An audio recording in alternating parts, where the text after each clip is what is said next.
अब देखो अपन ने कल कहाँ तक पढ़ लिया था? Comparison between series connection and parallel connection. क्या कंपैरिजन था?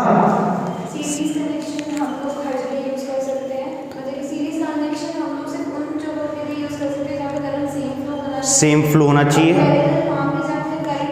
हाँ, सीरीज में सबसे बड़ा डिसएडवांटेज क्या आ रहा था कि वहां पे अगर एक इक्विपमेंट फेल होता है तो सारे के सारे जो इक्विपमेंट कनेक्टेड हैं वो सब के सब फेल हो जाएंगे, चाहे वो खराब हुए हैं या नहीं हुए हैं, इररिस्पेक्टिव, है ना। लेकिन पैरेलल कनेक्शन के अंदर अपन को क्या फायदा दिखा कि अगर एक इक्विपमेंट खराब हुआ है तो सिर्फ वो ही बंद होगा और बाकी के सारे चलते रहेंगे एज इट इज। ठीक है, अब अपन आगे चलते हैं। अब अपना आप लिखिए हीटिंग इफेक्ट, नया टॉपिक लिखिए, नया heading, heating effect of electric current.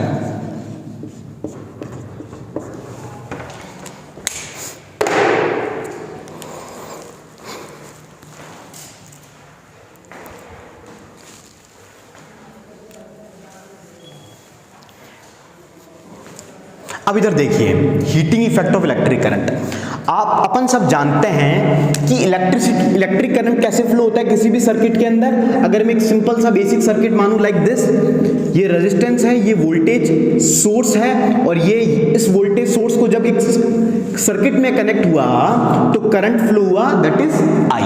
अब इस आई का क्या क्या इफेक्ट हो रहा है, वो इसका एक एप्लीकेशन है, that is heating effect of electric current. इसके हेडिंग से ही समझ में आ रहा है कि जब भी करंट फ्लो होता है तो वो क्या प्रोड्यूस करता है, हीटिंग मतलब वो उस जहां से वो निकलेगा वहां का टेम्परेचर को रेज कर देगा, वहां के टेम्परेचर को बढ़ा देगा। अब देखिए ये अगर मैं इस बैटरी की बात करूं, बैटरी या सेल जो भी है, ये बैटरी की बात करूं तो यूजुअली बैटरी किसकी होती है, जैसे अपनी केमिकल बैटरीज होती है ना, लिथियम आयन की। तो यहां पे क्या होता है कि इसमें केमिकल रिएक्शन होती है और इसके अंदर एक पोटेंशियल डिफरेंस क्रिएट होता है। ये पोटेंशियल डिफरेंस क्या करता है, जो भी चार्जेस हैं उसको मूव करवाता है। चार्जेस मूव होते हैं तो क्या फ्लो होता है आपका, इलेक्ट्रिक करंट। अब जब ये चार्जेस मूव होते हैं तो वो किसकी वजह से हो रहे हैं, इस केमिकल रिएक्शन की वजह से। और ये क्या करता है कि उस केमिकल रिएक्शन की वजह से एक पोटेंशियल डिफरेंस क्रिएट होता है, लाइक एक पॉजिटिव और नेगेटिव इन दोनों के डिफरेंस की वजह से जो चार्जेस हैं वो मूव करना चालू करते हैं और अपना करंट फ्लो होता है। ये एक बेसिक टर्मिनोलॉजी होती है किसकी, एक सिंपल से सर्किट में। अब मैं बात करूं करंट, जब भी करंट किसी सर्किट के थ्रू फ्लो होता है तो वो क्या करता है, वहां पे हीट प्रोड्यूस करता है। अब जैसे मान लीजिए एक कोई भी सर्किट है, लाइक ये तो अभी एक सिंपल सा सर्किट है, यहां पे अगर मान लो ये रजिस्टर ना होता और अपन कोई भी इलेक्ट्रिक जो बैटरी है वो किसके लिए लगाते हैं, कुछ काम करवाने के लिए। भाई इलेक्ट्रिसिटी अपन किस लिए यूज कर रहे हैं, बल्ब जलाने के लिए। तो ये जो कुछ पार्ट, जो करंट का जो मेन फंक्शन है वो क्या है, इस बल्ब को ग्लो करवाना, एक तरीके से बल्ब को ग्लो करवाना।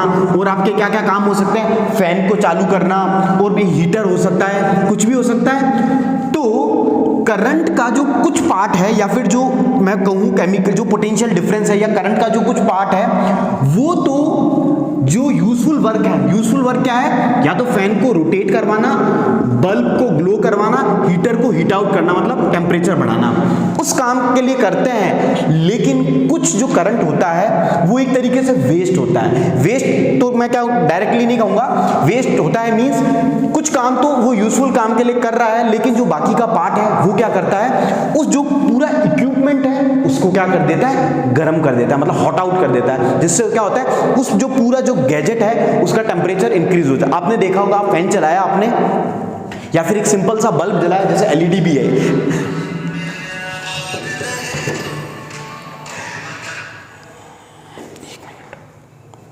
हेलो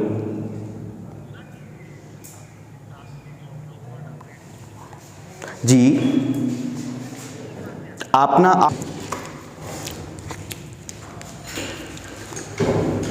अब अब देखिए अपन क्या पढ़ रहे थे, हीटिंग इफेक्ट। तो मैंने आपको बात करी कि सिंपली मैं बात कर रहा था कि जब अपन क्या करते हैं, एक स्विच है अपन ने, मैंने जैसे इसको ऑन किया तो मेरा क्या ऑन हुआ, फैन ऑन हुआ। आप क्या देखते हो, फैन ऑन हुआ, ऐसे आप एक बल्ब लगाते हो, एक एलईडी लगाते हो, तो जब भी वो ऑन होती है आप थोड़ी सी देर उसको 5-10 मिनट चलने दीजिए और फिर आप उसको आप टच करते हो तो आप क्या फील करते हो, दैट इज हीटेड आउट। वो जो आपके इलेक्ट्रिकल गैजेट है वो क्या हो जाता है, हीट हो जाता है, मतलब गर्म हो जाता है। तो इसका मतलब आपको क्या पता चल रहा है कि जब भी किसी इक्विपमेंट के थ्रू या इलेक्ट्रिकल गैजेट के थ्रू इलेक्ट्रिसिटी फ्लो होती है तो वो उस गैजेट को क्या कर देता है, गर्म कर देता है। मतलब भाई बल्ब का काम क्या है, जलना, ग्लो करना, वो तो कर ही रहा है। मतलब एक तरीके से मैं मानूं कि करंट 100% है तो 80% काम तो जो उसका काम है वो कर रहा है, लेकिन 20% वो कहीं ना कहीं गर्म भी हो रहा है। तो अगर मैं कहूं कि कोई इक्विपमेंट बहुत ज्यादा हीट करता है, मतलब चलने जब उसका वर्क होता है, और एक है वो थोड़ा कम हीट आउट करता है, कौन सा इक्विपमेंट बेस्ट होगा, जो कम हीट करता है। जैसे अपन बात करते हैं मोबाइल की, कहते हैं ना मोबाइल यार बहुत गर्म करता है, तो अपन क्या फील कर रहे हैं कि जो कम हीट करे वो बेस्ट है। मतलब वो अपना जो काम है, यूजफुल वर्क, जिस काम के लिए इलेक्ट्रिसिटी दी जा रही है वो काम करे, तब वो अच्छा इक्विपमेंट है। इसी तरह उसकी कॉस्ट डिसाइड होती है। जो ज्यादा गर्म करेगा मतलब वो घटिया क्वालिटी के उसमें मटेरियल यूज है, तो इसका मतलब वो ज्यादा गर्म करेगा, तो ज्यादा गर्म करेगा तो अच्छी उसकी जो प्राइस है वो कंपनीज वाले, जो अलग अलग वेरिएट कंपनीज वाले हैं, वो उसकी प्राइस को कम रखते हैं। जो बिल्कुल गर्म नहीं करता उसकी क्या होती है, कॉस्ट ज्यादा भी होती है। इस तरह भाई की क्वालिटी दे रहे हैं ना। तो हीटिंग इफेक्ट आपको समझ में आया कि जब भी करंट किसी के थ्रू फ्लो होगा, किसी भी इक्विपमेंट के थ्रू, चाहे आपका वो बल्ब हो, चाहे आपका कोई भी इक्विपमेंट हो, चाहे आपका फैन हो, चाहे आपका हीटर का तो काम ही यही है ना, और आपका कोई भी इक्विपमेंट हो, अगर वो गर्म करेगा, मतलब इलेक्ट्रिसिटी उसके थ्रू फ्लो हो रही है, तो वो क्या करेगा, उसको हीट आउट करेगा। तो इसी इफेक्ट, जो इलेक्ट्रिक करंट का हीटिंग इफेक्ट है, उसको अपन क्या बोल रहे हैं कि जो इलेक्ट्रिक करंट का हीटिंग इफेक्ट है, मतलब उसको वो गर्म कर दे रहा है। ठीक है, तो अब लिखिए इसमें नोट्स लिखिए।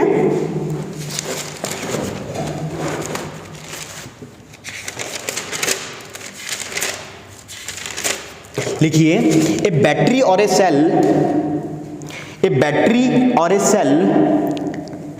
Is a source of electrical energy, full stop. The chemical reaction within which the cell generates the potential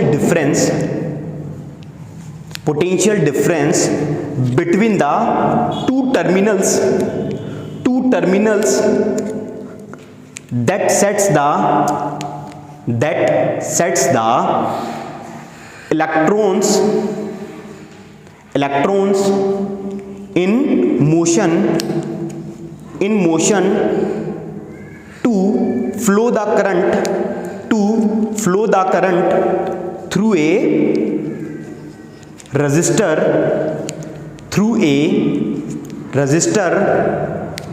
or a system of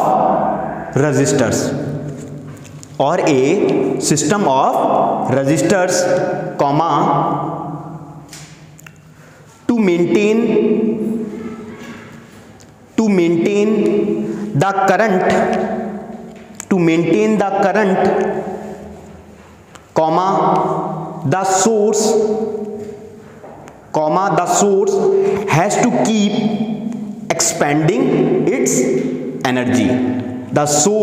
to keep expanding its energy. कहने का मतलब क्या है, जो आपका सोर्स है, देख लिया, इस सोर्स का काम क्या है आप बताइए, एनर्जी देना। एनर्जी किसकी फॉर्म में देगा, वो इलेक्ट्रिक करंट की। तो ये जो वोल्टेज सोर्स है, एक तरीके से कोई भी एक सेल हो सकता है बेसिक, जिसके अंदर केमिकल रिएक्शन होगी, वो क्या करेगा, पोटेंशियल डिफरेंस सेट करेगा। पोटेंशियल डिफरेंस सेट होंगे तो वो जो चार्जेस है किसी भी मटेरियल के थ्रू वो क्या करेंगे, मूव ऑन करेंगे। और जब चार्जेस फ्लो होते हैं तो किसकी फ्लो होती है, इलेक्ट्रिसिटी फ्लो होती है। तो क्या मैं डायरेक्टली कह सकता हूं कि ये जो आपका सोर्स है वो एनर्जी को एक्सपांड करेगा तो आपका करंट फ्लो होगा। ठीक है, नेक्स्ट पॉइंट लिखिए, a part of the source energy, a part of the source energy in maintaining a part of the source energy in maintaining the current may be consumed in useful work, consumed in useful work like in rotating the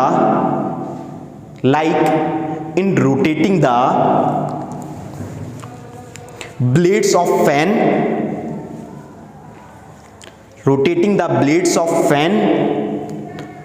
and rest of the energy is raise the temperature of equipment. Raise the temperature of equipment.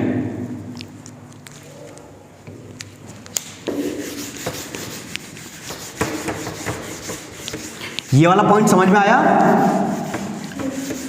क्या कह रहा है कि वही जो मैंने आपको बात कही कि जो आपका इलेक्ट्रिक सर्किट है, अगर उसका जो वोल्टेज सोर्स है उसका मोस्ट पर्पस क्या है कि जो, जैसे मैं बात कर रहा हूं यहां पे फैन की, कि जो आपकी जो ब्लेड्स है, ब्लेड्स मतलब जो ये जो आपके दिख रहे हैं ना तीन, that is called B blades, है ना। तो इस ब्लेड को रोटेट करवाना है इसका काम।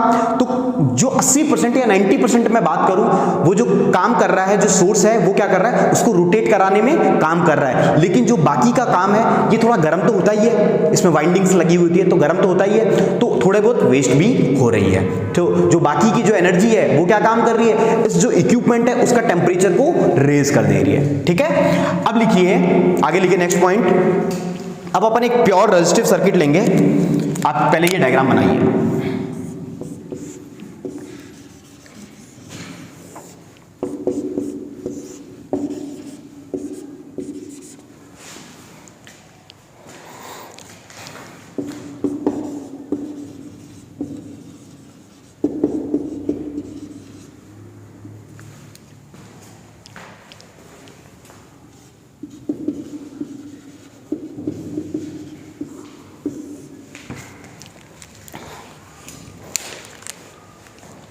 फिर नीचे लिखिए इसमें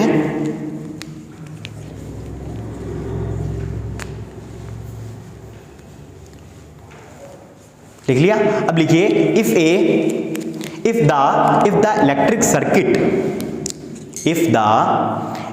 circuit is purely resistive, if electric circuit is purely resistive, that is a configuration of resistors only connected to a battery, configuration of resistors only connected to a battery, comma, the source energy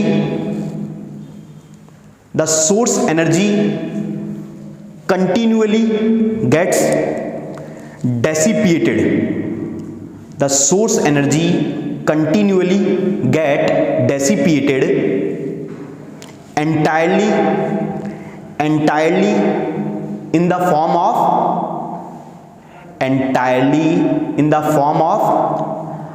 अब मेरे को बताइए, ये जो source है ये अपनी energy को इस रजिस्टर में डेसिपिएट कर रहा है। डेसिपिएट का मतलब होता है लूज कर दे रहा है एक तरीके से। तो कौन सी फॉर्म में करेगा, लाइट की फॉर्म में या किसकी फॉर्म में, हीट की फॉर्म में। तो लिखिए in the form of heat. This is known as heating effect of electric current. This is known as heating effect of electric current.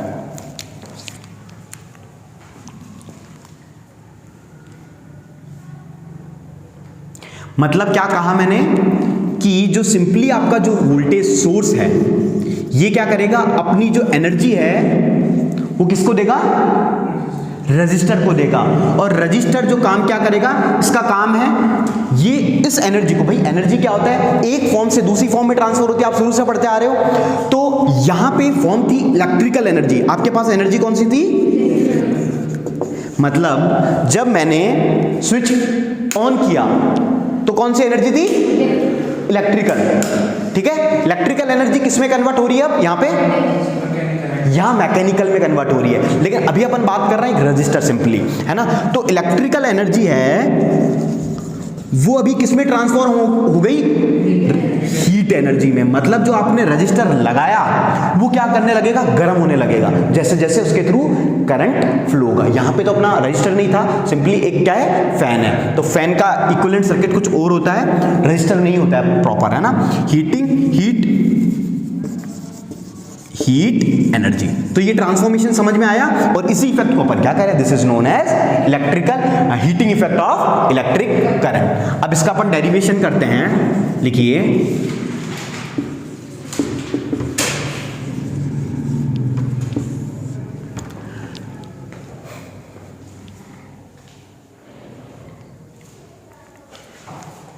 अब मेरे को बताइए, ये जो यहाँ पे वोल्टेज V है एक तरीके से पोटेंशियल डिफरेंस है, और ये R रजिस्टर और I करंट है। तो आपने पढ़ा होगा वोल्टेज V का वर्क डन की फॉर्म में फॉर्मूला क्या बनता था, W/Q, ठीक है।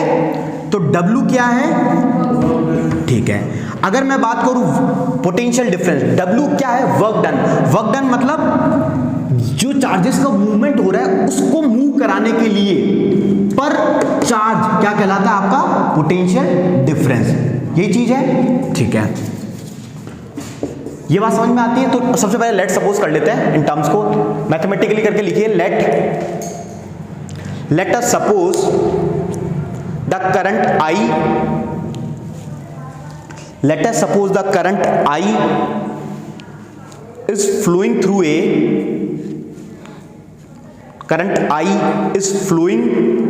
a resistor R for the time t, resistor R for the time t, and potential difference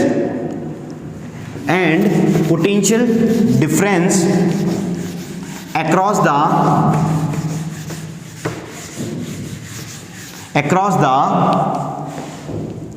resistance is V. Potential difference across the resistor is V.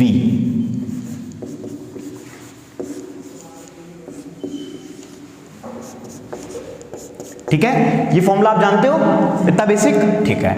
अब देखिए ये जो वर्क डन है, एक तरीके से वर्क डन है ना, W लिख दिया मैंने, यहां से वर्क डन का फॉर्मूला क्या बनेगा, V/Q, ओके। अब एक कंपोनेंट आता है दैट इज पावर। कोई मेरे को बताएगा पावर क्या होता है, V/I। ये तो ठीक है कि आपने इलेक्ट्रिकल फॉर्म में पावर बोली, वैसे अगर मैं बात करूं पावर को वर्क डन की फॉर्म में बोलूं, मतलब एक जनरल, तो क्या होगा, अप्लाइड फोर्स। हाँ, वो मैकेनिकल सिस्टम में आप बोल रहे हो कि F जो पावर का मतलब होता है कि किसी को फोर्स को अप्लाई करते हैं तो कितनी ताकत लगती है, लाइक जैसे आपको इसको ये यहाँ पे तो मूव करना है तो ताकत लग रही है। तो उसी तरह मैं बात करूं, अपन सिस्टम किसकी बात कर रहे हैं, इलेक्ट्रिकल सिस्टम की। तो इलेक्ट्रिकल सिस्टम में यूजुअली क्या होते हैं, कंडक्टर्स होते हैं, और कंडक्टर्स के अंदर अपने क्या होते हैं, चार्जेस होते हैं। तो अब अपन को यहाँ पे काम क्या है, चार्जेस को मूव करवाना है, यही काम हुआ ना सिंपली। तो पावर, क्या पावर मतलब यहां पे आपका वर्क क्या है, इनको मूव करवाना। तो क्या हो जाएगा कि इनको कितनी तेजी से या फिर मैं जल्दी मूव करवा सकता हूं, तो वो क्या कहलाएगी, मेरी पावर, ठीक है। ये यहां तक लिख लिया। अब लिखिए पावर में, पावर तो सिंपली आप मेरे को बताओ पावर का फॉर्मूला क्या बन जाएगा, वर्क डन बाय टाइम ही बन जाएगा। कितनी जल्दी, एक तो सबसे पहले आपको काम करवाना है और कितनी जल्दी करवाना है, ये भी इंपॉर्टेंट है। तो वर्क डन बाय पावर, ठीक है। तो मैं यहां पे लिख सकता हूं rate of change of work done is power.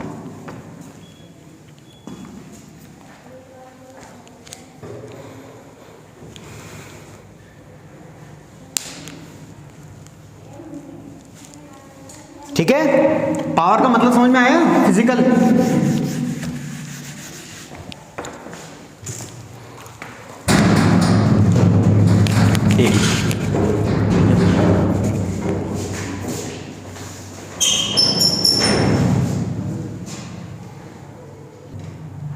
ठीक है, अब देखो ये हो गया। तो अब मेरे को देखिए यहां पे, तो पावर इज इक्वल टू क्या होगा, W बाई टी, एक तरीके से W बाई टी। अब आपने W ऑलरेडी ड्राइव कर लिया, तो क्या हो गया, VQ बाय टी। और आप Q बाई टी जानते हो, Q बाई टी क्या होता है, I, मतलब करंट। करंट का फॉर्मूला कहता है rate of change of charge, charge is current. तो आप ऑलरेडी जानते हो Q बाई टी क्या होता है, आपका करंट। तो मैं क्या यहां पे लिख सकता हूं direct, V into I is equal to power. तो अगेन आपका पावर का फॉर्मूला डिराइव हो गया, कल अपन ने सीखा था, आपने भी पहले पढ़ा होगा, है ना। तो पावर का फॉर्मूला क्या आ गया, इज इक्वल टू वी आई। यहां तक लिखिए।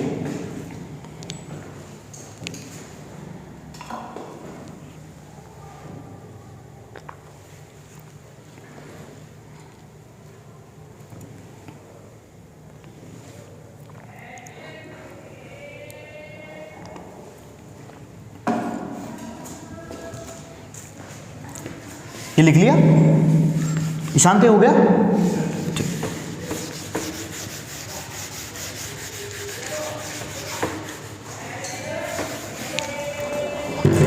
अब इधर देखिए, अब मैं बात करता हूं एक नई टर्म आप पहली बार सुनने जा रहे हो। अब ये जब भी कोई चीज पढ़ो ना, ऐसे सोचो मैंने जीवन में कभी नहीं पढ़ी, है ना। उससे पता है क्या होता है, उससे आप ना सीखते बहुत ज्यादा हो। अगर एक बार अपन दिमाग में ऐसे बैठा लें ये मेरे को आती है, तो आप क्योंकि अगर आपने ये सोच ली मेरे को आती है, तो आपका दिमाग कैसे काम करेगा, अरे तो मेरे को आती है ना, बस ठीक है मेरे को आती है। तो ये एक बाइस, जैसे बाइसिंग का मतलब होता है कि लाइफ में कभी भी इंसान को बायस नहीं होना चाहिए। बायस का मतलब होता है कि कभी भी आपको कोई बिलीफ नहीं बनाना चाहिए, ऑलरेडी पहले देखो, फिर उसको ऑब्जर्व करो, फिर डिसीजन लो, ठीक है। अब बात करते हैं एनर्जी की। अब जितनी भी आपने एनर्जी पढ़ी है, आप सोचो मेरे को कुछ नहीं आता, हाँ एक ऑलरेडी एक चीज आती है तो अच्छी चीज है, आपको समझने में इजी होगा, ठीक है। अब देखो एनर्जी, अब यहां पे अपन बात हो रही है चैप्टर इलेक्ट्रिसिटी की, तो कौन सी एनर्जी की बात होगी, इलेक्ट्रिकल एनर्जी की, ठीक है। अब मैं बात करूं एनर्जी, तो भाई जैसे मैं यहां पे चल रहा हूं तो मेरे को भी एक एनर्जी की रिक्वायरमेंट पड़ रही है ना।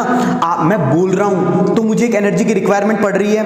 ये नीचे गिर रहा है तो इसमें कोई एनर्जी बन रही है, जैसे काइनेटिक एनर्जी हम 9th में पढ़ते थे। जब भी कोई पार्टिकल मूव मतलब काइनेटिक मोशन में होता है तो उसमें कौन सी एनर्जी आ जाती है, काइनेटिक। जब ये जैसे मान लीजिए ये यहां से यहां तक है तो इसमें एक डिस्टेंस आ गया तो कौन सी एनर्जी आ गई, पोटेंशियल एनर्जी, मतलब हाइट के रिस्पेक्ट में। जैसे बड़े बड़े डैम होते हैं, आपने जो देखे ना बांध, जिसको अपन हिंदी में डैम्स बोलते हैं, तो उसके अंदर वो पानी है, पानी से वहां से इलेक्ट्रिसिटी जनरेट करवाते हैं। तो पोटेंशियल एनर्जी किस में कन्वर्ट कर रहे हैं अपन, इलेक्ट्रिकल एनर्जी में। तो इसी तरह एनर्जी सब जगह है ना। मेरे बोलने से लेके आपके बैठने में भी एनर्जी है ना। मेरे जैसे मान लो मैं बोल रहा हूं तो मेरे को बॉडी में एनर्जी की रिक्वायरमेंट है, होगी। कुछ भी काम करने के लिए आप दौड़ते हो, आप कुछ वर्कआउट करते हो तो एनर्जी की रिक्वायरमेंट होगी, ठीक है। अब देखिए, अब बात कर रहे हैं इलेक्ट्रिकल एनर्जी। तो इलेक्ट्रिकल एनर्जी का मतलब होता है लाइक एक मैं बात करूं कि मैं कुछ काम करूंगा तो मैं किसी न किसी स्पेसिफिक पावर से करूंगा, और पावर के साथ एक टर्म आती है मल्टीप्लीकेशन में। जब भी एनर्जी मतलब टाइम आ जाता है, मतलब लाइक मैंने कोई काम मान लीजिए 2 है, अभी इसकी यूनिट डिफाइन नहीं की है कि क्या है, मैंने वो 1 घंटे तक किया, ठीक है। फिर मैंने कोई काम, कोई भी काम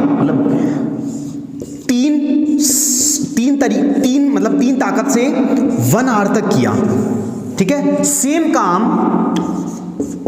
4 और वही 1 घंटे में किया, तो सबसे ज्यादा किसमें दिख रहा है आपको, तो इसका मतलब आपको पता चल रहा है जो एनर्जी है वो किससे एसोसिएटेड है, टाइम से। वेरी गुड, ठीक है ना, किससे एसोसिएटेड है, टाइम से एसोसिएटेड है। तो अगर मैं बात करूं मैकेनिकल सिस्टम, लाइक कोई चीज मूव कर रही है, चल रहे हैं, कर रहे हैं, तो वहां पे पावर अलग होता है। जैसे आपने अभी बात की थी F = ma, पढ़ते हैं ना 9th में, M = मास इनटू एक्सेलरेशन, तो वहां पे भी तो पावर पढ़ते हो। देखो हर चीज को लिंक करना सीखो। अगर आप लिंक करना सीख गए ना तो बहुत तेजी से याद रहेंगे, फिर आपको ना रट्टा मारने की जरूरत नहीं पड़ेगी, क्योंकि आप लिंक कर दी भाई कि भाई ये चीज है, सूरज यहां से उगता है तो उगता है। अब लिंक कर दिया कि भाई अच्छा ये ईस्ट है, जैसे आपने कोई चीज लिंक कर दी, तो जैसे आप लिंकिंग करना सीख जाओगे ना तब आपको सब्जेक्ट अलग नहीं लगेंगे, एक लगेंगे, ठीक है। तो अब इलेक्ट्रिकल एनर्जी में एक पावर जनरेट होती है, पावर की यूनिट आप सब जानते हो वाट होती है इलेक्ट्रिकल पावर में, है ना। तो अगर किसी भी काम की एक पावर है, उसको अगर टाइम से मल्टीप्लाई करेंगे कि कितनी देर तक मैंने वो किया, तो वो क्या डिफाइन करता है आपके एनर्जी को। ठीक है, बात समझ में आई? तो एनर्जी करके ये लिख लिए, मैं तब तक चाय पीता हूं।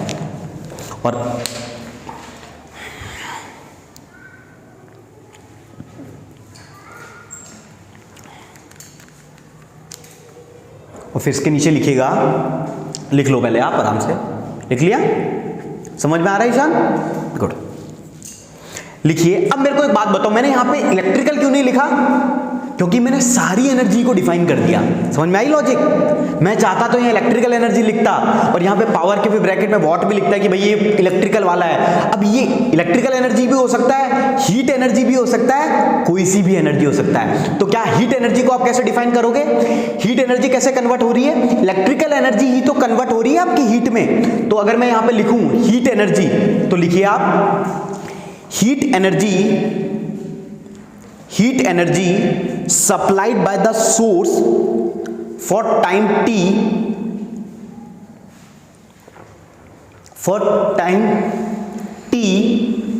will be आगे लिखिए H is equal to P into T। समझ में आई बात? H equal to P into T, ठीक है ना। तो H मैंने क्यों सिंबल दे दिया? क्योंकि हीट एनर्जी है, तो H से डिनोट कर देता हूं, चलेगा ना? हाँ ठीक है, डिनोटेशन भी समझ में आ रहा है ना, क्यों H ले रहा हूं, क्योंकि तो ये अपनी देखो, ये डिनोटेशन अपने समझने के लिए है, कंफ्यूज होने के लिए नहीं है। जो भी चीजें साइंस में बनी है उसको इजी करने के लिए, हार्ड करने के लिए। तो H इज इक्वल टू क्या हो गया? P into T. फिर लिखिए H इज इक्वल टू, अब यहाँ पे ये जो पावर है, ये कौन सी पावर है? इलेक्ट्रिकल पावर है, मैकेनिकल पावर है? Electrical power. तो पावर का फॉर्मूला आप ऑलरेडी जानते हो, क्या होता है? VI। तो यहाँ पे H का फॉर्मूला क्या बन जाएगा? VIT। इजी, लिखो।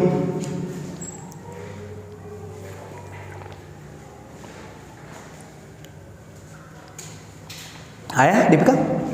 विश्वजीत आ रहा है? ठीक।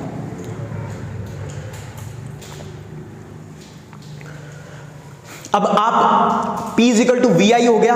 अब यहां पे आप ऑलरेडी V के अलग अलग फॉर्मूले जानते हो, I का फॉर्मूला भी जानते हो। V का फॉर्मूला क्या होता है?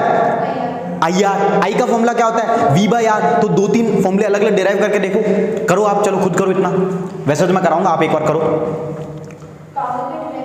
भाई। V का, हाँ मतलब नहीं, हीट का फॉर्मूला डिराइव करो, हीट का है ना VIT। तो यहाँ पे V की एक फॉर्म पहले वाला लिख लो कि V is equal to IR put करके देखो एक बार, एक फॉर्मूला वो बनेगा।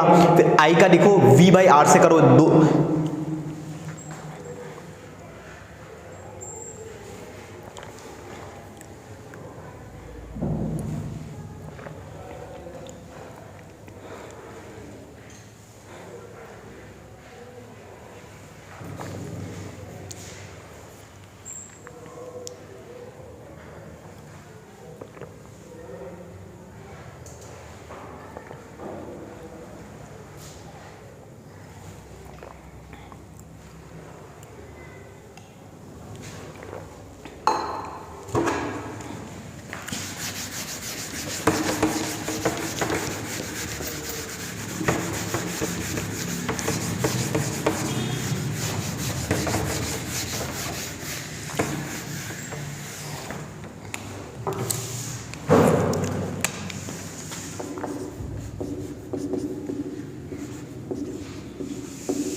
क्या फॉर्मूला बना? एक तो बना H, आपने, हाँ, उस फॉर्मूले को बनाने के लिए क्या यूज किया पहले मेरे को ये बताओ? V is equal to IR। तो क्या फॉर्मूला बना? Very good. आपने भी बनाया ये वाला सेम? पहला कौन सा फॉर्मूला यूज किया आपने? हाँ ठीक है, एक तो ये आ गया सेम इनके तरफ, और एक और? हाँ, I इजिकल टू क्या पुट किया आपने? R अपॉन V है। V I की फॉर्मूला क्या बनता है? V इजिकल टू IR होता है। तो I का फॉर्मूला क्या बन गया? V by R। ये पुट किया आपने, थोड़ा सा उल्टा कर दिया ना? हाँ कोई बात नहीं। आपने ये वाला किया? दोनों कर लिए आपने? हाँ वो तो ठीक है, वेरी गुड, दोनों तीनों का सही है। और एक ये वाला पुट किया, फॉर्मूला क्या बना? हाँ ठीक है, वेरी गुड वेरी गुड, ठीक है ना। तो मतलब कहने का मतलब आप समझ रहे हो ना चीज़ों को। हाँ, अपन को कोई चीज़ रटना नहीं है। अभी फॉर्मूला, अभी आपने ना वो ओम्स लॉ वाली क्लास नहीं ली है ना, तो मैं इतना बहुत इजीली, वैसे वो वीडियो रिकॉर्डेड है अपने पास, वो मैं आपको दे दूंगा, आप उससे पढ़ना, ठीक है। अब देखो, सबसे पहले बाय ओम्स लॉ आप सब जानते हो,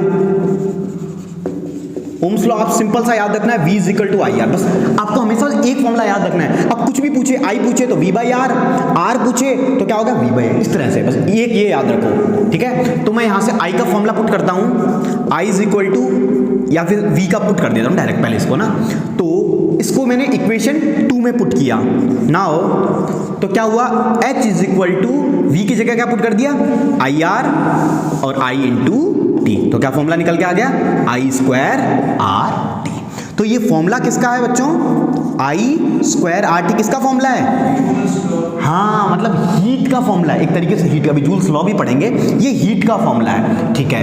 और अगेन अब आपको सेम ओम्स लॉ से आई का फॉर्मूला क्या बन सकता है, वी बाई आर। तो क्या हो जाएगा, H is equal to V R into T. तो क्या फॉर्मूला बन गया, वी स्क्वायर बाई टी, ठीक है। तो आपसे कई बार क्या होता है ना कि वोल्टेज दिया होता है, ये क्यों डिराइव किए कि कई बार सिर्फ वोल्टेज दिया है, रेजिस्टेंस दिया और टाइम दिया है, फिर आपको ना आप, और कई बार करंट दिया होता है, तो इजीली डायरेक्ट करंट है तो डायरेक्ट इसको पुट कर लो, और डायरेक्ट नहीं तो पहले आप मान लो आई, जैसे आपको एक ही फॉर्मूला पता था वी आई टी, आपको वैसे याद ही रखना है, लेकिन पहले आप आई है फिर आप वी निकालोगे तो थोड़ा सा एक टाइम टेकिंग होगा। इससे अच्छा है कि आई की फॉर्म में आ गया, एक फॉर्मूला वी की फॉर्म में आ गया, तो ये तीनों ही फॉर्मूले इक्विवेलेंट है। अब एक जूल्स चाचा आए, उन्होंने इसी फॉर्मूले को क्या बता दिया, एक लॉ बना दिया, that is called as Joule's law.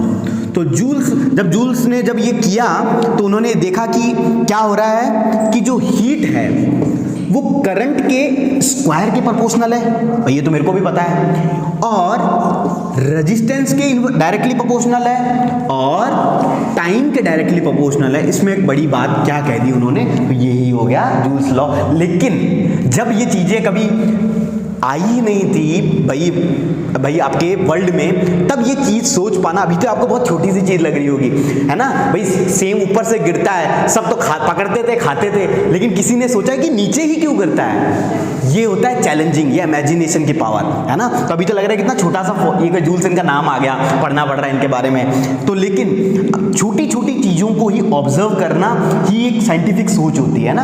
ऐसा नहीं कि बहुत बड़ी चीज सोचनी है आपको, आप छोटी चीजों को ऑब्जर्व करो। वो अपन सोचते हैं कि रिसर्च का मतलब क्या होता है कि बहुत बड़ा कुछ इन्वेंशन, नहीं, छोटी चीजों की भाई जो आपके आसपास हो रहा है तो उसी से आपकी ऑब्जर्वेशन पावर नहीं बढ़ती है। तो ये ही आपका जूल्स लॉ, ठीक है। तो अब यहां तक लिख लिया, यहां तक लिख लिया। अब ये मत लिखो, अभी मैं लिखवाता हूं, वो लिखिए नहीं, टॉपिक नहीं, मैं लिखो, इसके नीचे लिखिएगा, इसके नीचे,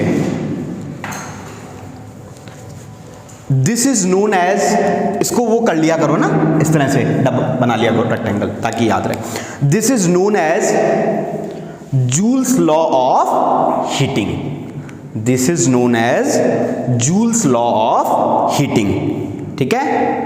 और फिर नेक्स्ट पॉइंट बना के लिखिए, लॉ इंप्लाइज। अब लॉ क्या कहता है उसके बारे में पढ़ लेते हैं, कुछ नहीं कहता, वो जो बताया वही है। Law implies that heat produced in a resistor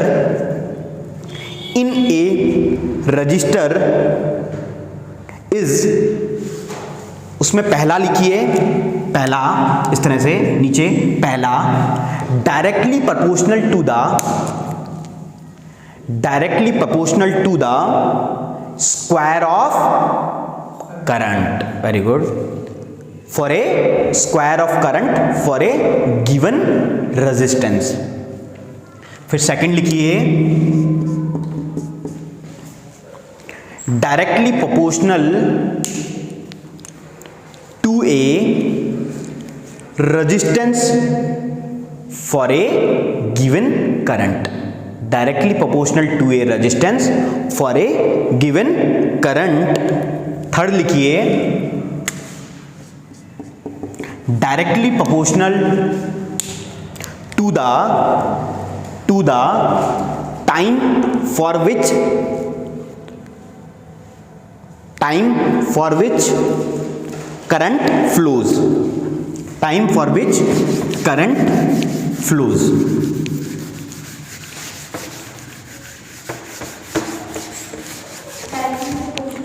current directly proportional to time for which current flows.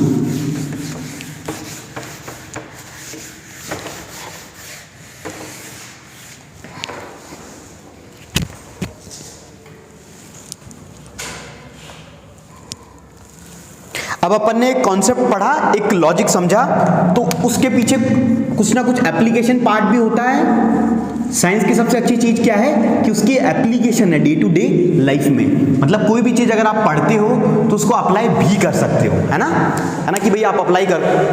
अब देखो, हो गया करें। अब देखो एप्लीकेशन की बात आ रही है यहाँ पे। बेसिकली हीटिंग इफेक्ट में क्या हो रहा था, आपको समझ में आ रहा था कि यार एक तरीके से ना खराब चीज ये हो रही है कि यार बेफालतू ना जो भी मेरा इक्विपमेंट है वो गर्म हो जा रहा है। तो क्या अब एक लोगों की सोच ये होगी, इसको ना लाइफ की फिलॉसफी से भी कनेक्ट कि भाई जैसे लाइक कोई बंदा है जिसके अंदर कोई एक प्रॉपर्टी है, तो किसी की सोच से एक बंदे की सोच है तू तो नालायक है ना, ये तेरी प्रॉपर्टी है। लेकिन क्या उस प्रॉपर्टी को किसी दूसरे तरीके से भी यूज किया जा सकता है कि वो प्रैक्टिकल बन जाए? तो अगर एक प्रकार के लोग सोचते हैं, जो नेगेटिव लोग हैं, यार ये मेरा इक्विपमेंट ना बेफालतू गर्म हो रहा है, मेरे को इसको गर्म नहीं करवाना, मेरे को तो इसको घुमाना ही था, मेरे को तो लाइट को ग्लो करवाना था, लेकिन ग्लो तो हो रहा है लेकिन फालतू गर्म हो जा रहा है, मेरी एनर्जी वेस्ट हो रही है। कुछ लोगों ने सोचा यार इस एनर्जी को भी तो यूज किया जा सकता है। तो अपने practically day to day life में, जैसे मैंने आपको बताया था कि जैसे अभी सर्दियों का है इलेक्ट्रिक हीटर, आपको बहुत ज़्यादा सर्दी लग रही है, आपने इलेक्ट्रिक हीटर ऑन किया, हीटर ने क्या किया, उसका काम ही गर्म करना है, तो वहाँ पे आपने सिंपली क्या लगा दिया,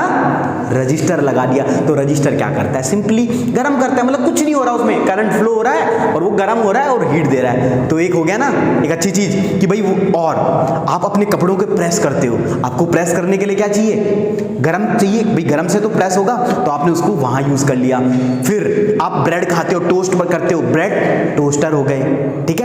लॉन्ड्री में आपको पानी को गर्म करना है ना, पानी के गर्म वाले जो आपके आते हैं वो हो गए। फिर जैसे अभी तो आप कभी आप शिमला हिमाचल गए हो, हिमाचल अच्छा आप नहीं गए, तो वहाँ पे क्या होता है ना कि वहाँ पे क्या होता है ना कि पहले के लोग क्या करते थे कि वहाँ पे एक, जैसे कश्मीर में मैं 4 साल रहा हूँ है ना, तो वहाँ पे एक झोला सा आता है, तो उसके अंदर वो हाँ मटकी रख के रखते हैं, है ना, मटकी से रखते हैं। आजकल इलेक्ट्रिक मटकी आने लगी है, मतलब मेरे फ्रेंड हैं अभी वहाँ थापर में, तो वो मैं उनसे पूछ रहा था कि मैं तो बहुत साल पहले रहता था, तो वहाँ पे बोलते हैं कि आजकल इलेक्ट्रिक मटकी मतलब इलेक्ट्रिक हीटर सा आता है, वो चार्ज हो जाता है और वो क्या करता है पूरा जो आपका झोला है ना, उसको बोलते क्या है, कुफरी बोलते हैं, कुफरी तो जगह है ना, एक मतलब उसको एक कपड़े का नाम है, जैसे अपने आप पोशाक बोलते हैं ना, वहाँ पे उस कपड़े का एक नाम है। तो वहाँ पे भी हीटर आ गया, तो मतलब क्या कर रहा है, इलेक्ट्रिसिटी वो किसकी फॉर्म में, हीटिंग इफेक्ट, ठीक है। और क्या क्या यूज कर सकते हैं, एक तीसरा इसका सबसे एक बड़ा, आपने नाम सुना होगा फ्यूज, ठीक है। फ्यूज तो डे टू डे लाइफ, मतलब अभी की बात करूं तो खत्म हो गए हैं, लेकिन जब लाइक 2003 या 4 तक, 2003-4 या 2010-8 तक आपको नॉर्मली घरों में फ्यूज दिखते थे, अब नहीं दिखेंगे। अब आपको दिखती है, मम्मी बोलती है बेटा एमसीबी गिर गई देख के आना, सुनते हो, एमसीबी की फुल फॉर्म पता है आपको? हाँ very good, miniature circuit breaker, है ना, मिनिएचर सर्किट ब्रेकर। लेकिन जो इसका कॉन्सेप्ट है ना वो टोटली बेस्ड ऑन फ्यूज। अब फ्यूज क्या है, अब देखो घर के अंदर लाइक ये मेरा घर है, यहाँ से अपने घर से कहीं ना कहीं से एक सप्लाई आ रही होती है खंबे से, है ना, और यहाँ पे एक मीटर लगा हुआ होता है, और फिर अपन अपना जो फ्यूजेस होते हैं ना उससे कनेक्ट होते हैं। जैसे आजकल तो क्या आने लग गए एमसीबी, अब फ्यूज नहीं आते। फ्यूज में क्या होता था, सिंपली जैसे मान लीजिए ये एक टर्मिनल है, ये एक टर्मिनल है, ठीक है, और आपको सर्किट को क्लोज करना है तो दोनों को कनेक्ट करना पड़ेगा। तो बेसिक सा पतला सा वायर होता था, उसकी एक रेटिंग होती थी। रेटिंग का मीन्स होता था जैसे लाइक 3 एम्पियर, जैसे मान लो बड़ा घर है तो ज़्यादा रेटिंग, छोटा घर है तो कम रेटिंग। मान लीजिए किसी स्पेसिफिक घर की बात करूँ 3 एम्पियर, तो इसका मतलब ये है कि अगर इस वायर से 3 एम्पियर एम्पियर से ऊपर करंट निकला तो ये मेल्ट हो जाएगा, पिघल जाएगा, और जैसे ही पिघलेगा तो सर्किट ओपन हो जाएगा। इसका मतलब घर के अंदर सपोज, अभी आजकल तो वो फ्लक्चुएशन नहीं आते, पहले एक वोल्टेज रेगुलेटर आया करता था, 2001 की बातें हैं, जो टीवी चलाते हो ना, तो पहले एक वोल्टेज का फ्लक्चुएशन ऐसे होता रहता था, है ना। तो इससे क्या होते थे कि जो घर के जो जितने भी इक्विपमेंट से जल जाया करते थे, आजकल नहीं होता ऐसा, ये इक्विपमेंट जल जाते थे, तो अपन क्या करते थे, जैसे टीवी की बड़ी वैल्यू हुआ करती थी, अब तो कोई टीवी को कोई नहीं पूछता, है ना। बड़ी बड़ी अच्छी अच्छी टीवी आने लगी, पहले अभी भी डब्बा टीवी होती थी, तो क्या करते, वोल्टेज रेगुलेटर लगा के रखना पड़ता था ना। तो वोल्टेज रेगुलेटर का काम क्या होता था कि वो जो फ्लक्चुएशन है उसको कम कर दे, अगर वो डायरेक्टली टीवी में आ गए तो टीवी के खराब होने के खतरे हैं। तो उसी तरह क्या होता था, सिस्टम के अंदर अनवांटेड करंट आते रहते थे, बहुत ज्यादा करंट आ गया, जैसे कहीं कुछ सर्किट उड़ा और यहाँ पे घर के अंदर 10 एम्पियर का करंट आने लग गया, अगर मान लो ये फ्यूज नहीं हुआ तो आपके जो लाखों के इक्विपमेंट है वो तो जल जाएंगे। तो इस मात्र 50 रुपए के इक्विपमेंट है, आपने पूरे घर को सेफ्टी दे दी। तो यही काम, अब देखो सोचो, तो ये किस पे काम कर रहा है, हीटिंग इफेक्ट पे काम नहीं कर रहा, क्योंकि एक करंट का काम क्या है, हीट आउट करना। तो जैसे इसकी लिमिट सेट कर दी थी मैंने 3 एम्पियर कि भैया तू 3 एम्पियर से ऊपर निकला तो तू पिघल जाना, पिघलते ही ये सर्किट खत्म हो गया, क्योंकि ये गर्म हुआ, पिघल गया। मेटल की एक प्रॉपर्टी होती है अपनी अपनी, भाई एल्यूमिनियम की एक अपनी कैपेसिटी होगी, मेल्टिंग पॉइंट। अपन कोई सा भाई अलग अलग जगह पे अलग अलग रिक्वायरमेंट घर के हिसाब से, कहीं एल्यूमिनियम यूज करेंगे, कहीं कॉपर यूज करेंगे, इस तरह से। तो समझ में आया, तो देखा है एप्लीकेशन पार्ट। तो ये अब इनको एक एक करके पॉइंट लिख लें, चलो लिखिए। पहला पॉइंट लिखिए, हाँ कैपेसिटेशन, द इलेक्ट्रिक लॉन्ड्री, जो कपड़े वगैरह धोते हैं, laundry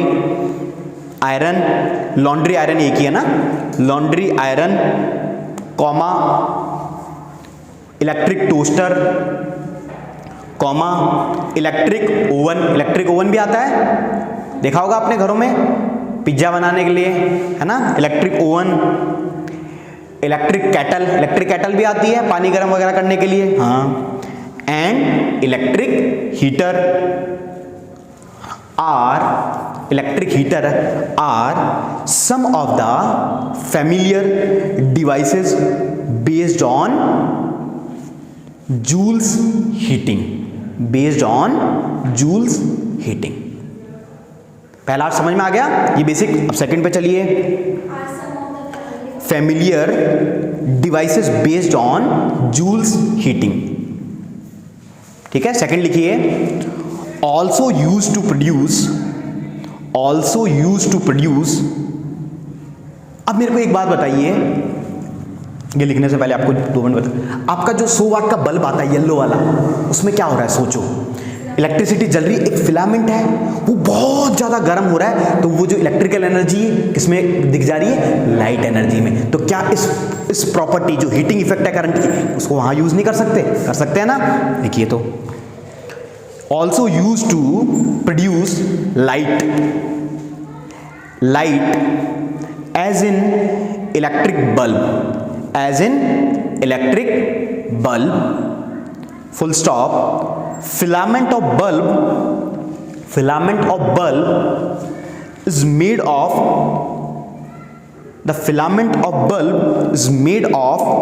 strong metal with high melting point such as tungsten, bracket में लिखिएगा, इसका मेल्टिंग पॉइंट है 3, melting point is equal to 3380 degree Celsius, such as tungsten, bracket में मेल्टिंग पॉइंट है 3380 सेल्सियस। अब इधर देखिए,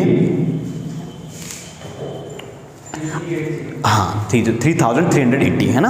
अब आप एक चीज मेरे को बताओ कि जो बल्ब है, बल्ब में फिलामेंट इसको बोलते हैं, लाइक ये आपका बल्ब होता है इस तरह से, ये यहाँ पे इस तरह से 2 होते हैं, ऐसे होता है, यहाँ पे इस तरह से अरेंजमेंट होता है, यहाँ पे ये आपका फिलामेंट होता है, इसको क्या बोलते हैं, फिलामेंट। अब मेरे को एक बात बताओ जैसे ये किसी ना किसी मेटल का बनाऊंगा, तो अब आप विजुअलाइज करो कि आप इसको बनाने वाले एक इंजीनियर हो, तो आप इसमें कौन सा मेटल यूज करोगे, कौन सा नहीं करोगे। मेटल तो भाई हजारों हैं आपके पास, आप वो मेटल यूज करोगे। खुद विजुअलाइज करना, चीजों को समझना कि जिसका जल्दी से पिघले ना। यहां पे कौन सा कर रहे थे, जो जल्दी से पिघल जाए, मतलब मेल्ट हो जाए। यहां का मेल्टिंग पॉइंट बहुत कम होगा और यहां पे मेल्टिंग पॉइंट बहुत ज्यादा होगा। क्यों? क्योंकि इसका काम क्या है, इसको ज्यादा गर्म करवाना है। जितना ज्यादा गर्म होगा उतनी ज्यादा लाइट एनर्जी प्रोड्यूस होगी। समझ में आई बात? तो यहां पे आप कौन सा मेटल यूज करोगे जिसका सबसे ज्यादा मेल्टिंग पॉइंट सबसे ज्यादा, और एक हमेशा कॉस्ट का फैक्टर भी हो। ऐसा नहीं कि लाखों का मेटल हो, एक भाई सस्ता भी हो। ये तो मैंने आपको पहले बताया था कि कोई भी इक्विपमेंट ऐसा नहीं हो कि बहुत अच्छा है लेकिन वो 1 लाख का है, तब आप उसको यूज कर पाओगे क्या? नहीं कर पाओगे ना। हमेशा कैसे को यूज करोगे जो ज्यादा महंगा भी ना हो और काम भी कर जा रहा हो। तो टंगस्टन ज्यादा महंगा भी नहीं है और अपना काम भी कर जा रहा है। तो टंगस्टन का जो मेल्टिंग पॉइंट है कितना है, 380 डिग्री सेल्सियस, मतलब इतने से वो पहले मेल्ट ही नहीं होता। तो यहां पे टंगस्टन ही क्यों यूज किया, लॉजिक समझ में आया? और एल्यूमिनियम क्यों नहीं कर सकते थे? एल्यूमिनियम का मेल्टिंग पॉइंट देखना बहुत कम होगा, कॉपर का देखना बहुत कम होगा। भाई ये भी तो मेटल ही है, काम तो ये भी कर सकते हैं, लेकिन इनका मेल्टिंग पॉइंट ही कम है, जल्दी से पिघल जाएंगे, तो काम ही नहीं दिया। समझ में आई बात? ठीक है, तो रटना कुछ नहीं है अपन को। ठीक है, लिखिए, कहां तक लिखवा दिया, मेल्टिंग पॉइंट तक ना। फिर लिखिए दिस फिलामेंट, हाँ इसी में ही, this filament can retain as much of the heat generated as possible to become very hot and emit light। ठीक है, तीसरा लिखिए, वो फ्यूज वाला है एप्लीकेशन। लिखिए it is also use, third one, it is also use in fuse. Fuse के नीचे अंडरलाइन कर लीजिएगा ना, या डबल ब्रैकेट लगा लीजिएगा ताकि आपको याद रहे कि फ्यूज यहां है। It is also use in fuse connected in the electric circuit, connected in the electric circuit, full stop. Fuse is ए, ये कैसा डिवाइस है, सेफ्टी डिवाइस है ना। ठीक है, लिखिए fuse is a safety device used to protect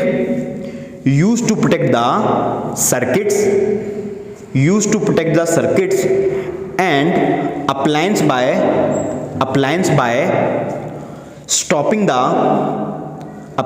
stopping the flow of high current. जो high current है उसको रोकने के लिए, stopping the flow of high current, full stop।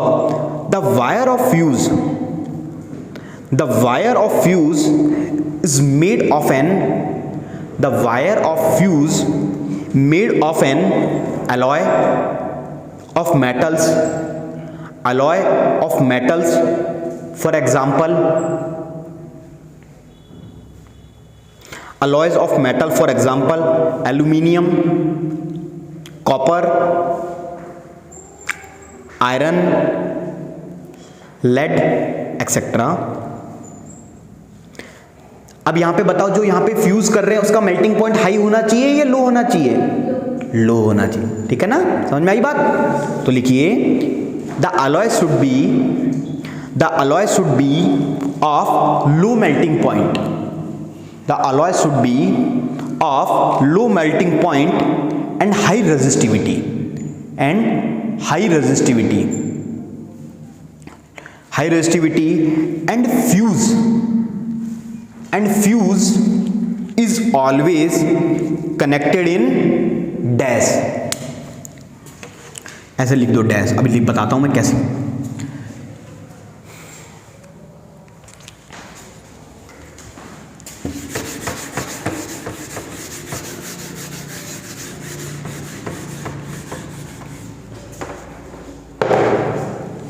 मैंने डैश लिखवाया है, इसका मतलब मैं पूछना चाह रहा हूं, आप मेरे को बताइए ये जो फ्यूज है इसको सीरीज में कनेक्ट करेंगे कि पैरेलल में कनेक्ट करेंगे? सीरीज में। अब जिसने भी सबने सीरीज बोला है तो सीरीज में क्यों कनेक्ट करेंगे, क्या इसका मेरे को लॉजिक बताएगा कोई? सीरीज में इसलिए करेंगे क्योंकि करंट एक डायरेक्शन में फ्लो होगा, एक ही तरफ की डायरेक्शन में पैरेलल वगैरह नहीं होगा। अगर उससे पहले अगर जाना भी होगा उससे पैरेलल में तो करंट ज़्यादा है तो अपने आप अच्छा, आगे अप्लायंस में तो जाएगा ही नहीं। आपके हिसाब से? पैरेलल में है ना, वायर तो वही कनेक्टेड होगा, तो उसका मेल्टिंग पॉइंट होगा, उसके हिसाब से पिघल जाएगा, चाहे मतलब सीरीज हो या पैरेलल। मतलब सीरीज में फिर डायरेक्ट आ जाएगा ना, एक ही चल रहा है ना, मतलब तो खूब सारे थोड़ी चल रहे हैं, पैरेलल मतलब खूब सारे चलते हैं, तो उसमें फिर वो गाना रहता है। आपके सीरीज में रखेंगे तो अगर मान लो सीरीज में रखा तो ब्रेक हो गया तो पूरा सर्किट ही ब्रेक हो जाएगा। वेरी गुड, वेरी गुड, ये पॉइंट पकड़ गए। अब मैंने आपको सीरीज में एक चीज बताई थी कि अगर एक एलिमेंट ब्रेक हुआ तो पूरा सर्किट ब्रेक हो जाएगा। पैरेलल में क्या होता है कि अगर एक इक्विपमेंट ब्रेक हुआ तो सिर्फ वही ब्रेक होगा, बाकी पे कोई फर्क नहीं पड़ेगा। तो अपन यहाँ पे क्या करना चाह रहे हैं, सर्किट को बनाना चाह रहे हैं या ब्रेक करना चाह रहे हैं? ब्रेक करना चाह रहे हैं, क्योंकि ये सेफ्टी डिवाइस है कि अगर मान लीजिए ये मेरा घर है, ठीक है, ये अगर मैंने इस फ्यूज को, ये पैरेलल है एक तरीके से, फ्यूज है, और इस तरह इसको पैरेलल कनेक्ट कर दिया होता, एक मान लीजिए 3 एम्पीयर इसकी रेटिंग है, रेटिंग का मतलब होता है कि इससे अबव गया तो जल जाए, मतलब मेल्ट हो जाएगा। मान लीजिए 4 एम्पीयर का मेरे घर में करंट आने लग गया गलती से, तो ये क्या हो जाएगा, मेल्ट हो जाएगा। मेल्ट हुआ तो पैरेलल में अगर ये होता तो उसको तो कोई फर्क नहीं पड़ता, मेल्ट हो गया तो मैं क्या करूँ, मैं जा रहा हूँ, ये करंट तो चला गया और वो अपने घर में नहीं आना चाहिए था, मेरा ये जो घर के जो अप्लायंस है होम के सब खराब हो जाएंगे। लेकिन अगर मैंने इस फ्यूज को, ये मेरा अगेन होम है, मैंने इस फ्यूज को यहाँ कनेक्ट कर दिया, ठीक है, अब यहाँ से मान लीजिए इसकी रेटिंग कितनी है, 3 एम्पीयर, करंट मान लीजिए 4 एम्पीयर है, ये हो गया ब्रेक, और ब्रेक होते ही ये मेल्ट हो गया और ओपन हो गया सर्किट। तो मेरा जो घर है वो बचा का बचा रह गया, मतलब जो मेरे घर में गैजेट्स हैं उस पर कोई इफेक्ट नहीं आया। तो अब अपन, एक तरीका ये था कि सीरीज के अंदर तो बड़ी समस्या है, लेकिन एप्लीकेशन निकल के आ गया ना, मतलब हर चीज, भाई देखो इंसान की लाइफ में भी एक पॉइंट ये होता है कि यार मेरे में ये क्यों है, ये तो कुछ काम का नहीं है, लेकिन उसको आप कैसे देखते हो, इसका मतलब मोस्ट क्या है, आपका नजरिया, आपकी विजन क्या है, आप कैसे सोचते हो। आप कुछ खराब में भी अच्छा ढूंढ लोगे अगर आपका विजन पॉजिटिव होगा तो, है ना। तो हमेशा आपकी नज़र को भी, जैसे अपन सीख रहे हैं तो देख रहे हो विजन, तो उसी तरह हमने सोच को भी रखो कि यार अच्छा ये चीज़ है, इसको पॉजिटिव कैसे बनाए, इसमें से कुछ अच्छा कैसे निकाला जाए, है ना। तो अच्छा भी, अब ऐसा नहीं है कि हर नेगेटिव चीज़ का कुछ अच्छा होगा, आप सोचो कि हर, भाई बस नजरिए की फ़र्क है। जैसे ऐसा बोलते हैं ना कि लाइक जो पढ़ते हैं वही कुछ करते हैं, ऐसा नहीं, बिना पढ़े भी लोग कमाल करते हैं, है ना, एक डायलॉग है ना। तो वही, अब जैसे क्रिकेटर वगैरह है, अब अपन से ज़्यादा तो वो बहुत लाखों करोड़ों कमाते हैं, लेकिन वो भी उन्होंने उसमें मेहनत की, तो ऐसा नहीं है कि भाई वो एक अलग फील्ड है, ये एक अलग फील्ड है, आप जिस भी फील्ड में वहाँ कमाल करो। समझ में आई मेरी बात। तो इसी तरह तो फ्यूज किस में कनेक्टेड होगा, सीरीज में। तो लिखिए कनेक्ट, डैश की जगह लिख लीजिए series, connected in series circuit, series circuit. फिर लिखिए कंटिन्यूएशन में, when large current flow through the circuit, when large current flow through the circuit, the temperature of fuse wire will be increased, this melts the fuse wire and break the circuit, तो ये हो गया अपना heating effect of electric current. और अब अपना सिर्फ electricity का जो लास्ट टॉपिक है, इलेक्ट्रिकल पावर, और एक है melts the fuse wire and break the circuit। कहीं किसी का रह जाए तो पूछ लिया करो ना। अभी तक सबको समझ में आया अच्छे से, कुछ रट्टा मारने की जरूरत पड़ी, एक एक टर्म अपन समझ रहे हैं, है ना। यूजुअली क्या होता है ना, अपन 20% समझते हैं, 80% रट्टा मारते हैं। अपन सब कुछ समझ लेंगे, है ना, कुछ रट्टा मारने की चीज है ही नहीं, हर चीज का लॉजिक है। अब नेक्स्ट हेडिंग डालिए, कर लेते हैं, छोटा सा ही है, electric power.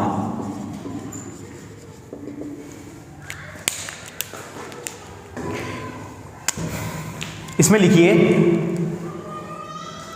As we know rate of doing work is power. अभी बताया था ना, पावर क्या था, W/T।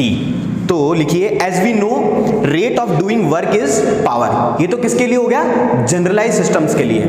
मतलब चाहे वो मैकेनिकल हो, चाहे इलेक्ट्रिकल हो, चाहे केमिकल हो, चाहे कुछ भी हो, ठीक है। अब बात आए और करके लिखो, और the rate at which The rate of break work work is called power, is power simply. अब लिखिए और करके, the rate at which electric energy is dissipated, the rate at which electrical energy is dissipated और consumed in an electric circuit, consumed in an electric circuit. तो ये किसको define कर देगा? इलेक्ट्रिक पावर को।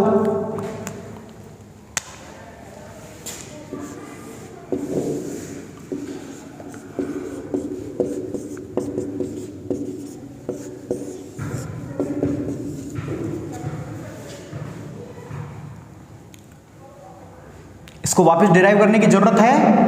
अभी जस्ट किया था।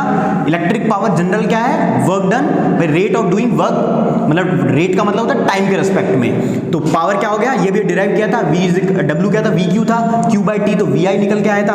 अब जैसे भी आपने हीट के फॉर्मूले बनाए थे, अगेन इसके बना लो, पावर के बना लो। तो आप भी बनाओ, मैं भी बनाता हूं, 3 फॉर्मूले बनेंगे ना।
क्या सभी के यही फॉर्मूले बने हैं? कोई इसमें दिक्कत? तो आपको 3 फॉर्मूले बन के आ गए। क्या हुआ? ठीक है।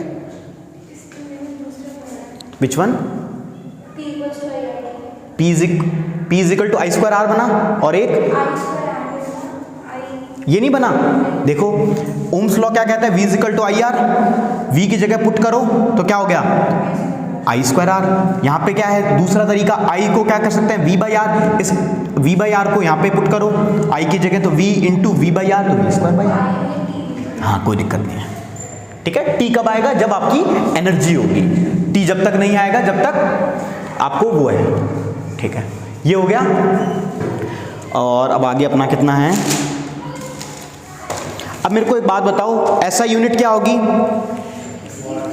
हाँ, ऐसा यूनिट पावर की एक जनरलाइज यूनिट जो अपन फेमस है वो है वॉट। एक और एक फॉर्मूले से आप डिराइव कर सकते हो यूनिट निकालना। इन बच्चों को बता रखा, मैं आपको बता देता हूं। लाइक फॉर्मूला क्या है? V into I। वोल्टेज की यूनिट क्या होती है? वोल्ट। करंट की क्या होती है? एम्पियर। तो क्या एक यूनिट वोल्ट एम्पियर नहीं बन गई? वैसे ही आप इसमें भी बना सकते हो चाहो तो। क्या हो जाएगी? I स्क्वायर आ रहा, करंट की यूनिट एम्पियर का स्क्वायर, और रेजिस्टेंस की यूनिट क्या होती है? ओम। तो एक यूनिट और निकल के आ गई, क्या? एम्पियर स्क्वायर ओम, है ना। एक यूनिट क्या निकल के आ जाएगी? V स्क्वायर बाय, V का मतलब वोल्ट, तो वोल्ट स्क्वायर बाय ओम। देखा कितनी यूनिट निकाल दी, ठीक है। लेकिन जो 90% या 100% या 95% क्या यूज होती है? वॉट। लेकिन आपको ये भी पता होना चाहिए कि कई बार दे दिया कि सर्किट के अंदर 5 वोल्ट एम्पियर है। आप सोचो ये 5 वोल्ट एम्पियर है क्या? ये कहां से आया? समझ में आ गई? हाँ, ठीक है, लिख लीजिए आप इसे।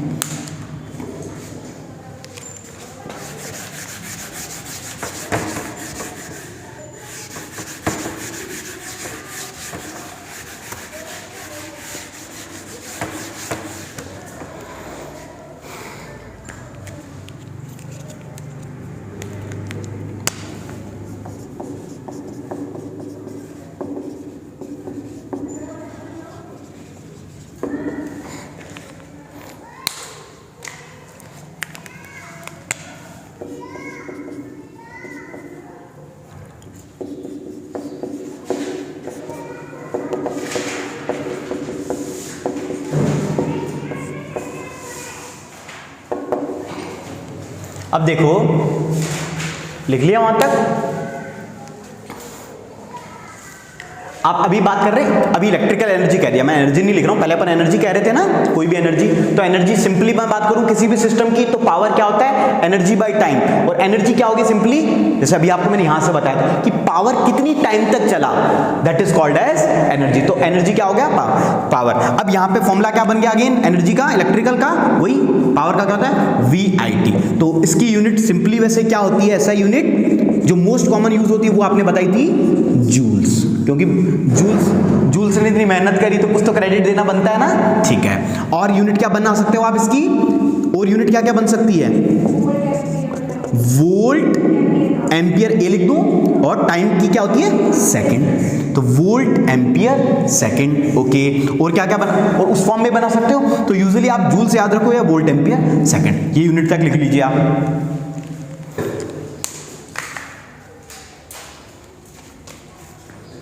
और एक फेमस यहां पे भी लिख लीजिए। और पावर, इलेक्ट्रिकल में पावर क्या है? फेमस यूनिट पावर की, वॉट। तो एक यूनिट फेमस, ये भी मतलब काफी वो है, जूल्स भी कहते हैं, वॉट सेकंड। वॉट सेकंड क्यों आई, समझ में आ गया? क्योंकि पावर की क्या है? वॉट। तो वॉट सेकंड भी आपको मिल जाती है।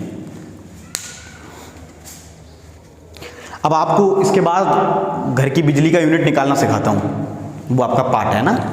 सीखा है घर में कैसे यूनिट निकलती है? आता है? अभी देखो सीख जाओगे, सब प्रैक्टिकल।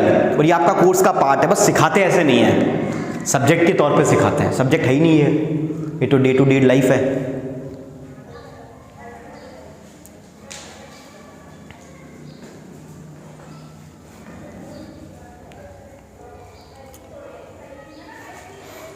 बस अपना लास्ट टॉपिक है वो, तो सर आने वाले होंगे, तब तक आ जाते हैं तो ठीक है, तब तक कर लेते हैं ना।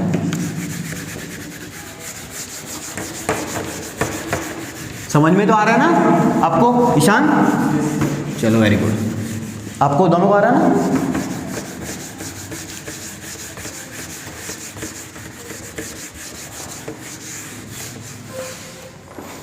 अब लिखिए यूनिट, और हेडिंग डालिए कमर्शियल यूनिट।